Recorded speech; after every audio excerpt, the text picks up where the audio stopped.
Dear friends, welcome to this week's virtual Drasha. This week we have the incredible privilege of Parashas Mikeytz. And not only will it be Zochem Eretz Hashem to usher in the beautiful holiness and sanctity of Shabbos, but we'll have an additional layer of holiness, Chanukah, Shabbos Chanukah. Our homes will be filled with two kinds of light, the light of the Shabbos candles, the light of the Neros Chanukah, which just combined will create a dramatic and beautiful and magnificent, multi-layered spiritual illumination for ourselves, for our families, halai for all of Klal Yisrael. But I want to share with you something really incredible from the beginning of the parasha. Parashas Mikeytz begins with the dreams of Paro. Paro has these strange dreams. Large cows and skinny cows, the skinny cows swallowing up the large cows, thicker sheaves and thinner sheaves of wheat, the thinner sheaves swallowing up the larger sheaves, and Paro has no idea what to do. His kitchen cabinet tries to interpret it, but no one is able to, and of course we know Yosef rises to prominence. Yosef, the interpreter of dreams, comes along and explains to Paro the 7 large cows represent 7 years of plenty, the 7 lean cows, 7 years of famine. And again, Egypt is about to encounter an incredible windfall, incredible bounty, but it's all going to be lost during the years of famine, so you better prepare now. And of course, Yosef doesn't only offer an interpretation, but Yosef offers a solution. Yosef is appointed as the viceroy Tzafnas Paneach and becomes one of the most influential people in the civilized world during his time. And although the focus is often on Yosef during these parashas, and Yosef is an incredible role model. Yosef teaches us how to deal with adversity. Yosef teaches us how to deal with setback. Yosef teaches us how to navigate in sometimes alien circumstances and situations. But I want to draw your attention to the opening phrase of the parasha. Mikeytz shnasayim yamim. It was at the end of 2 years. Uparo choleim. Paro was having a dream. Vine omed ala yar. And Paro was standing by the banks of the river. This sets the stage for the dream of Paro. The great tzaddik Rav Moshe Michal of Biala, the Biala Rebbe, who was one of the primary Talmidim, one of the primary students of the Kotzker, interprets this phrase in a dramatic way that provides, I think, such an overwhelming life lesson. The Rebbe actually gave this interpretation towards the end of his life, and he said as follows: Mikeytz shnosayim yamim. Sometimes in life, a person comes to the end of his days. Remember, the Rebbe himself, as I just mentioned, delivered this insight as he realized that his life was coming to an end. You know, sometimes you look back at your life and you realize, I'm coming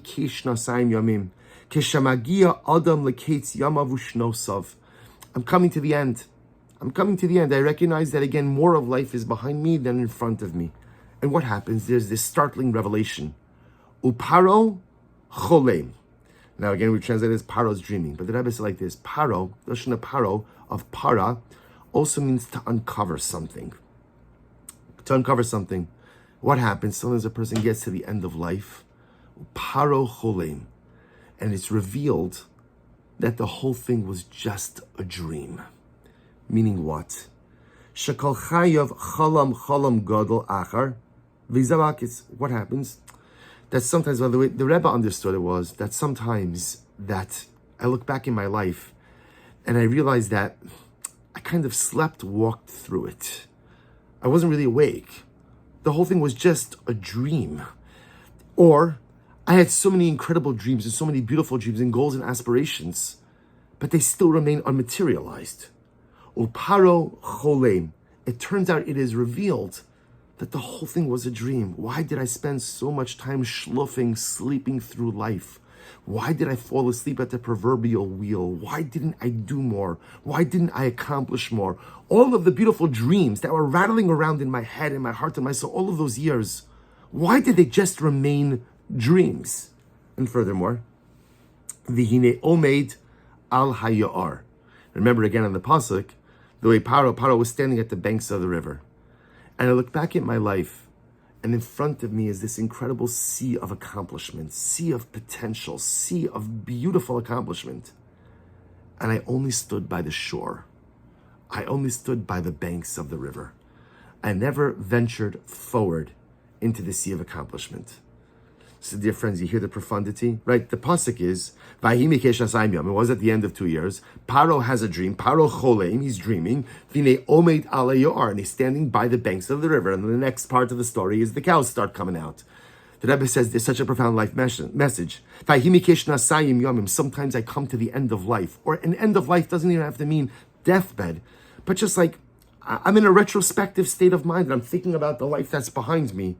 And what happens? Paro cholem, and it's revealed that the whole thing has been a dream. Unmaterialized dreams, talking about dreams, dreaming about dreams, doing everything but actualizing the dreams. Sleepwalking through life. And what? Vine omad al yar. And I could see all the beautiful accomplishment. There's a sea, there's a river of accomplishment right in front of me. There's a river of greatness right in front of me. But I'm just standing by the banks. I'm just standing, feet nestled in the sand, never having found the courage to move myself forward. What a profound and overwhelming reflective and retrospective insight. The Rebbe Bialu lamenting the fact that all too often in life we sleepwalk through life. We schluf through life. Or, even if we're not asleep, we're dreaming beautiful dreams, grand dreams, incredible dreams, multifaceted dreams, multi-year dreams, but they only just remain that, dreams. For whatever the reason, they never materialize, they never launch. So what do we do? What do we do? Because Chavra, none of us wants to have that moment where I look at my life like that. And even if I do look at my present, past like that, I want to change that going forward. How do I waken myself out of the life slumber? How do I stop dreaming and start doing? How do I stop sleepwalking through life and really start living? How can I stop standing at the banks of the river of accomplishment and instead find the courage to wade in, to walk in, to swim through? And amazingly enough, I think the answer to this is really found in the beautiful Yom Tov of Chanukah. There is an incredible insight by the great tzaddik Rav Shlomo Eger of Lublin. Shlomo Eger of Lublin, Hashem Yikom Damo, was murdered by the Nazis in Machshma V'Zichram. Explains something so beautiful. The Rebbe explains that there is a strong connection between the Yamim Noraim, Rosh Hashanah, Yom Kippur, and Chanukah. And the Rebbe says like this. He says, if someone's sleeping, so imagine the following scenario, right? I have a friend. It's always about my friend, not about me. I have a friend. His name is Ruvain, and Ruvain is sleeping. And Ruvain needs to get up. It's time to get up. Ruvain's stuff to do.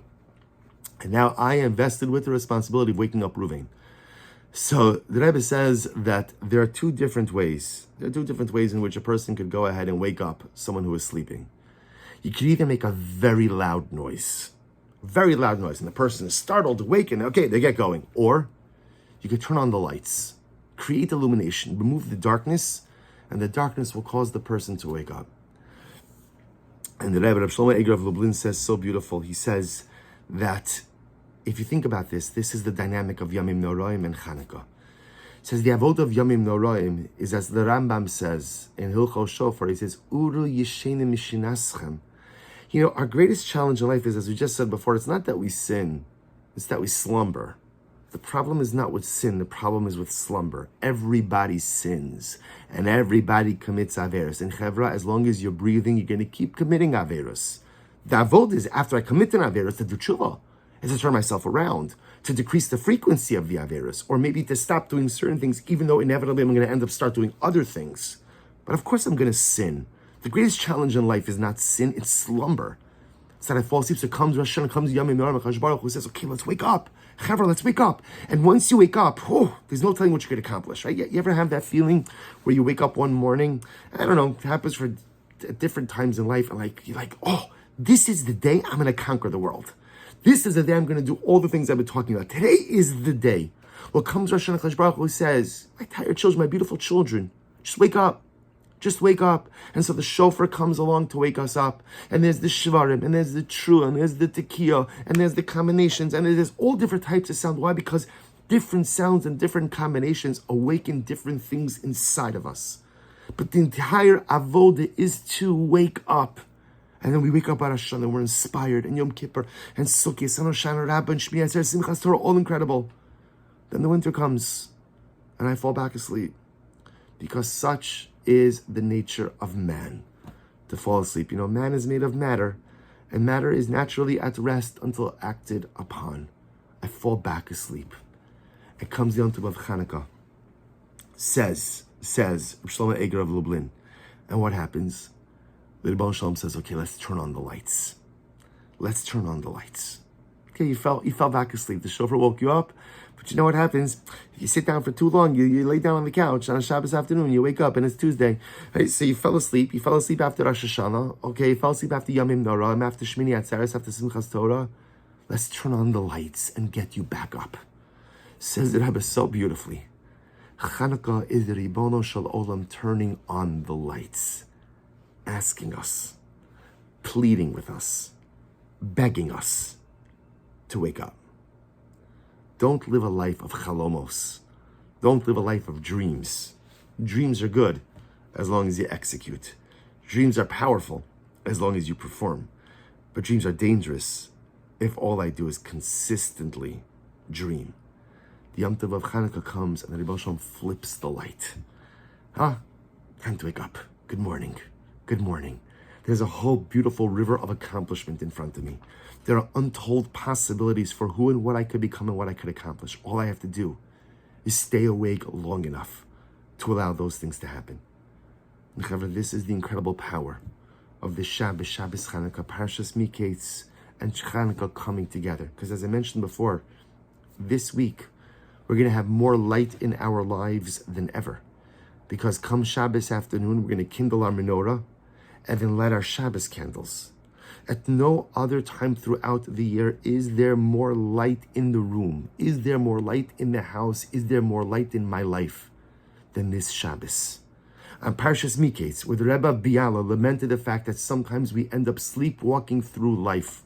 We end up just dreaming and never executing. We stand by the bank of the river of accomplishment without ever having the courage to go through.